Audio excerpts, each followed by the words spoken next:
pertanyaannya gitu. Ini mungkin yang banyak banget kasus ya, bahkan kayaknya nggak cuman yang punya keterbatasan, tapi yang fisiknya juga sehat itu alhamdulillah gitu.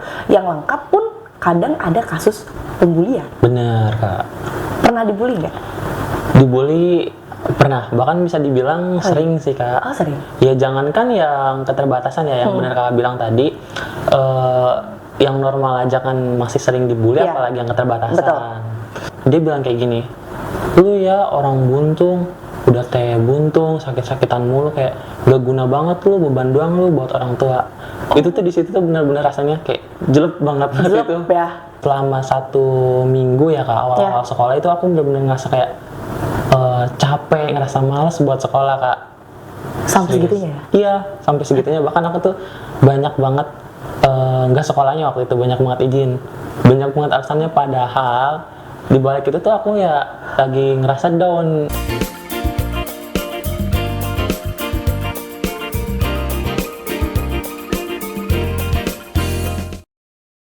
Oke, selain musik, baca ada lagi? Renang juga aku suka Kak. Renang? Iya. Nah ini oke, ini asik nih gini. Karena yang kita lihat dan kita memang sering lihat gitu ya, yang biasanya ya jujur ya aku sendiri pun kurang bisa berenang gitu ya. Kita ngambang di airnya masih susah gitu ya. Kalau dari Salim sendiri, kenapa akhirnya suka renang? Renang juga sama dulu karena keterpaksaan. Oh terpaksa? Karena disuruh. Oh disuruh? Iya. Kenapa jadi, disuruh berenang? ada ceritanya sih Kak. Oke, gimana tuh? Jadi waktu dulu itu ada salah satu produser nyari anak difabilitas yang bisa renang gitu kan. Terus karena kakakku itu kenal sama si produser itu, jadi dia nawarin dulu lah ke aku gini, kamu bisa renang nggak? Soalnya ini ada produser yang nyari anak keterbatasan tapi dia bisa renang gitu Kak.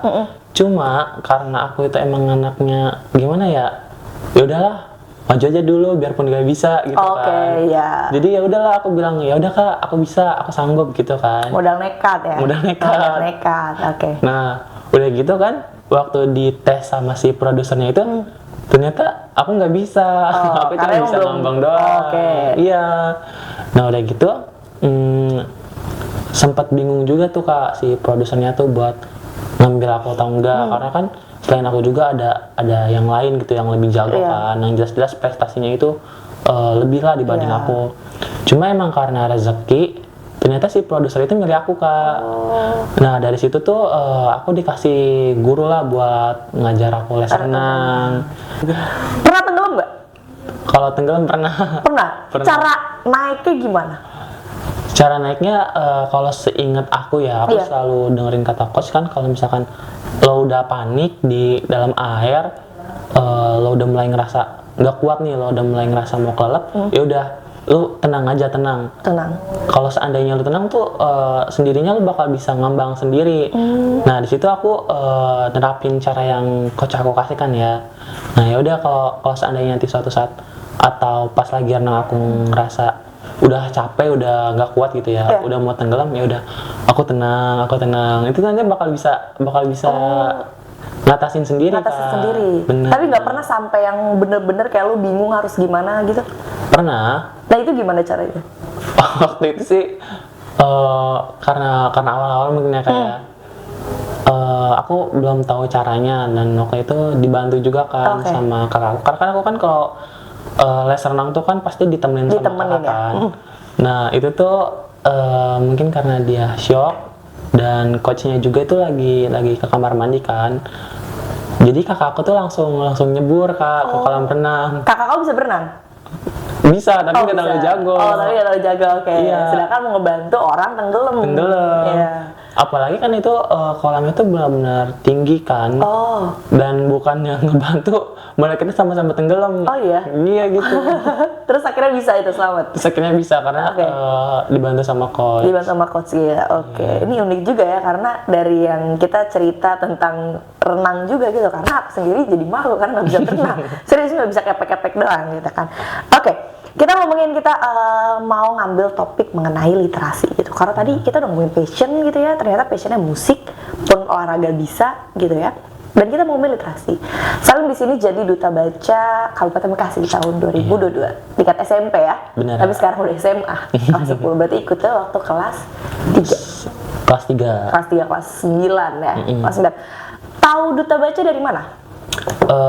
Itu ada guru aku yang ngasih info. Gini, ini ada yang mau jadi perwakilan sekolah nggak buat ikut duta baca gitu kan. Terus pas aku lihat di grup tuh nggak ada yang respon, ya udahlah aku ngeberaniin diri buat ngajuin diri kan.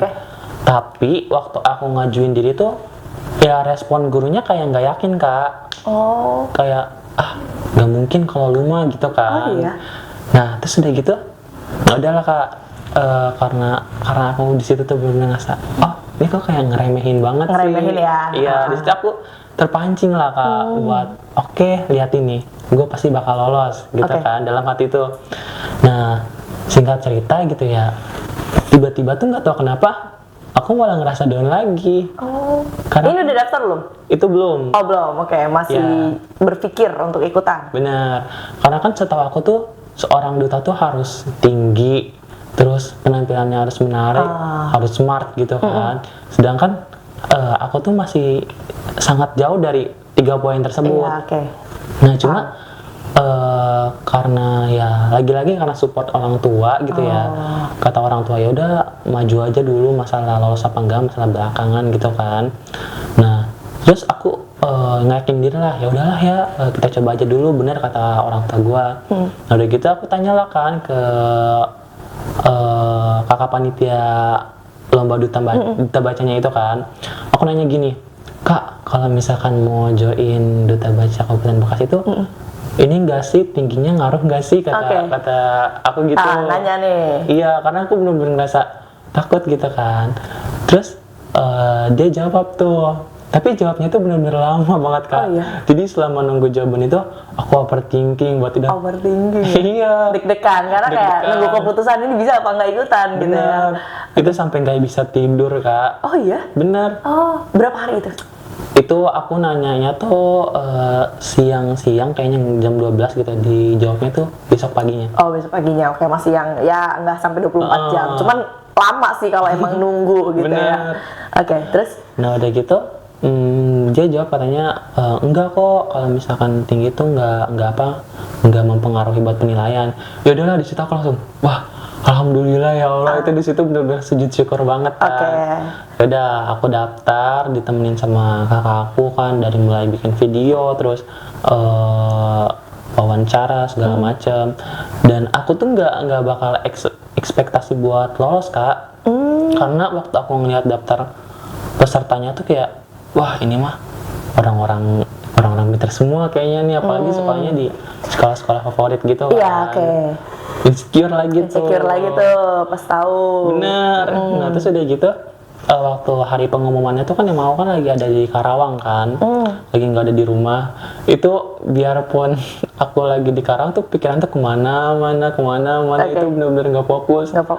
Ya sampai waktu di mobil tuh di jalan tuh nangis kayak ya Allah, ini gue lolos gak ya.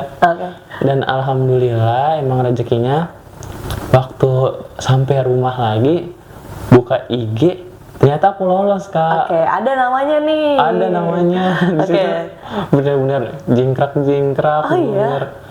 Ya Allah, bener-bener nyiumin mama mulu kan, karena kayak berterima kasih juga support kan Kak. Buat supportnya. Nah di situ dan alhamdulillah lah Kak. Terus habis gitu kan kayak mulai itu ya Kak, penilaian hari pertama, hari kedua, karantinanya. Insecure lagi Kak. Insecure-nya kenapa? Insecure-nya ya karena ngelihat orang-orang kok public speaking-nya jago. Terus kayak pengetahuannya juga luas. Nah, kan kayak yang Kakak tahu ya, yang aku ceritain tadi, kalau sebelumnya tuh aku tuh pemalu kan Kak. Jadi kalau misalkan waktu dulu tuh aku kalau mau mulai apa tuh ya nggak pernah jadi, karena harus mikir-mikir berulang dulu Kak. Gitu. Terus juga kan aku nggak jago public speaking dulu kan. Nah terus karena gimana ya, karena ya udahlah gue mah diem aja, gue liatin aja dulu kan. Nah terus dari mereka tuh aku paham caranya, oh jadi kayak gini public speaking tuh, oh gini gitu Kak. Dari sesama teman finalis gitu ya. Oke. Jadi aku banyak dapat ilmu dari mereka tuh Kak.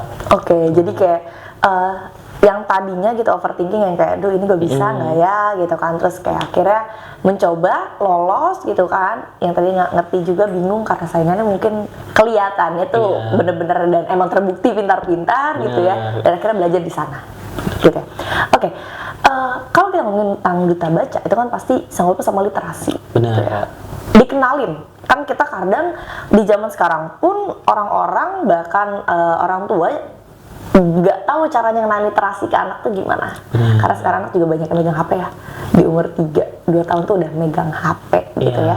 Ini sebenarnya masuk literasi digital, cuma mungkin penerapannya lebih bisa dijaga gitu dan diawasi gitu. Kalau dari Salim nih, pertama kali tahu literasi itu kapan? Awal aku tahu literasi itu waktu SD Kak. Tapi yang aku tahu tuh dulu literasi itu cuma baca doang. Oh baca, oke. Iya, nah setelah aku kenal duta baca ini ternyata literasi itu cuma bukan sekedar baca doang, tapi literasi itu ada nulis, terus digital, terus kan kita berbicara di depan umum juga kan termasuk salah satu literasi ya kayak. Terus mendengar juga salah satu literasi. Nah di situ tuh aku baru benar-benar tahu tentang ternyata literasi itu luas, bukan cuma baca nulis doang. Gitu, dan akhirnya berproses terus gitu ya sampai sekarang ikut duta baca gitu. Oke, tadi kan ngomongin tentang Salim dan kehidupannya, dan kita belum ngomongin masalah sekolah.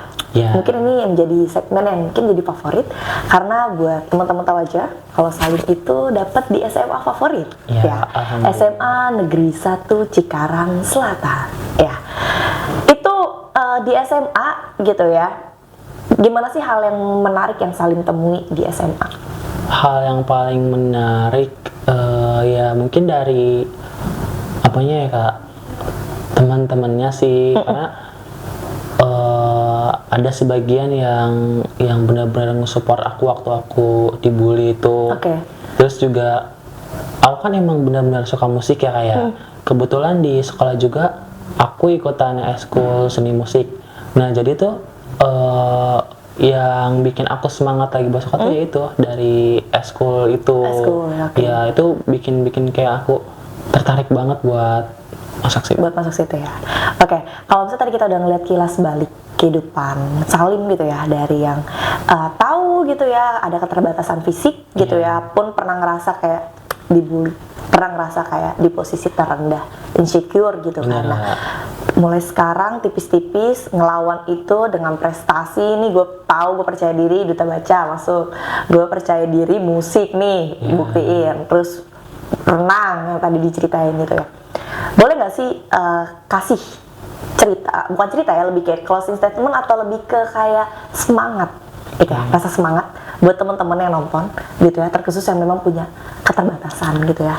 Gimana sih cara kita biar bisa berprestasi atau setidaknya ngebangun rasa gue tuh bisa loh, dan menunjukin diri kita bahwa kita mampu gitu. Itu gimana? Buat teman-teman yang di luar sana masih gengsi, masih minder gitu kan buat berprestasi atau buat mengembangkan dirinya, mulai sekarang ubah pola pikir teman-teman. Karena kalau misalkan teman-teman masih berpikir kayak gitu, kapan teman-teman berkembangnya kan? Kalau seandainya teman-teman bisa, teman-teman percaya diri, teman-teman yakin, pasti teman-teman itu bakal bisa mengupgrade di teman-teman jadi lebih baik. Kalau aku aja bisa, kenapa teman-teman enggak? Betul, oke. Kalau Salim aja bisa, kenapa teman-teman enggak? Salim, Duta Baca Kabupaten Bekasi tahun 2022. Yang pasti diingat terus pesannya, kita harus semangat terus gitu ya, karena Salim aja bisa, kita juga harus bisa gitu ya. Oke, thank you ya Salim ya buat potsi kita hari ini gitu ya, semangat menginspirasi pemuda-pemuda gitu ya, baru kelas 10 berprestasi gitu ya, dengan tadi udah diceritakan gitu, dan aku sangat kayak wah, harus bisa renang abis ini berarti karena Salim aja bisa, masa kita enggak gitu ya. Dan oke, terima kasih Salim, sehat selalu, sukses juga buat sekolahnya, dan mungkin buat teman-teman kita akan kembali lagi di Potsi selanjutnya. Dan ini Potsi dari Salim dan aku Fraya. Sampai jumpa di Potsi Podcast Literasi Kabupaten Bekasi selanjutnya. Dadah.